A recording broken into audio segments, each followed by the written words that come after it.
Tous, graines de foi, la participation de Micheline. Aujourd'hui, dans Acte 2, verset 36, Dieu a fait Seigneur et Christ ce Jésus que vous avez crucifié.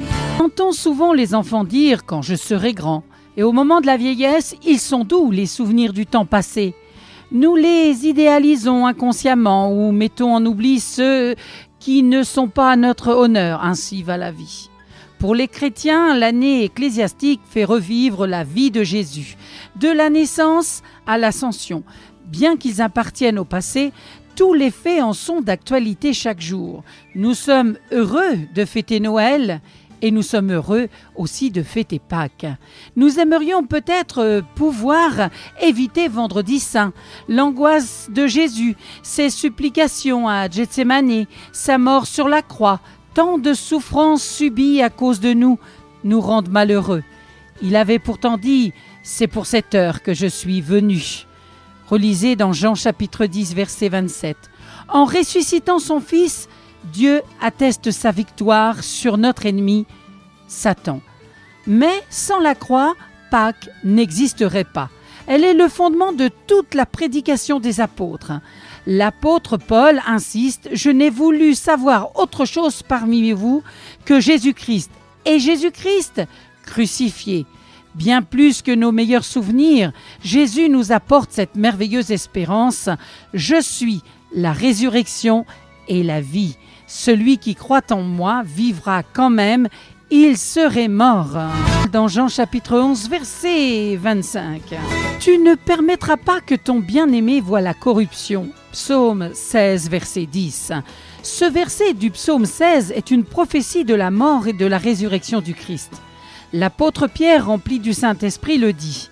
Ce verset nous apprend trois choses qui ne sont pas directement révélées dans les évangiles. La première est que le corps de Jésus dans la tombe reposait en sécurité. Dieu veillait sur le corps de son Fils.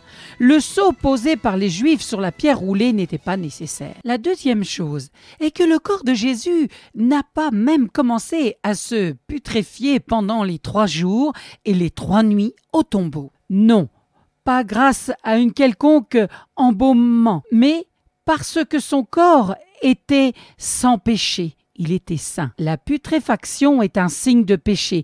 Aussi, Jésus, après sa résurrection, avait-il vraisemblablement le même corps, bientôt glorifié?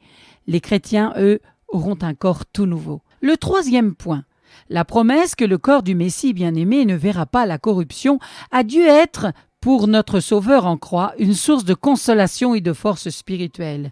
Ne devenait-il pas péché pour nous? Ne fut-il pas abandonné de Dieu? Le pourquoi de Jésus révèle son angoisse. Mais la promesse ferme et glorieuse de ce psaume lui a sûrement rappelé qu'il allait jouir de nouveau de toute l'affection de son Père après son œuvre d'expiation. Et puis, Pâques, le Seigneur est roi. Il est réellement ressuscité. Notre David céleste règne sur son peuple en attendant d'établir sa royauté sur le monde lors de son retour en gloire. Le voici, chef de l'Église. Nous sommes ses sujets, ressuscités avec lui. Dès lors, on a si beau jour de fête que nul ne soit mis à mort d'aucune manière, que l'Église soit unie, qu'il n'y ait aucune médisance, aucune rivalité, aucune dureté, car ce sont là des sentiments plus meurtriers que nous le pensons. S'ils ne tuent pas toujours, même à petit feu, ils peuvent faire beaucoup souffrir. Soyons pleinement heureux dans la profonde communion qui réunit les frères autour de leur souverain. Avec un tel Seigneur, serions-nous moins solidaires que le sont tant de membres d'associations non chrétiennes où se vit pourtant une convivialité parfois très émouvante, même voire exemplaire. Mais en un si beau jour, disions-nous, ne devrions-nous pas vivre cela chaque jour qui nous est donné? Merci pour votre écoute, c'était Graines de foi. Bonne fête de Pâques à tous. À très bientôt.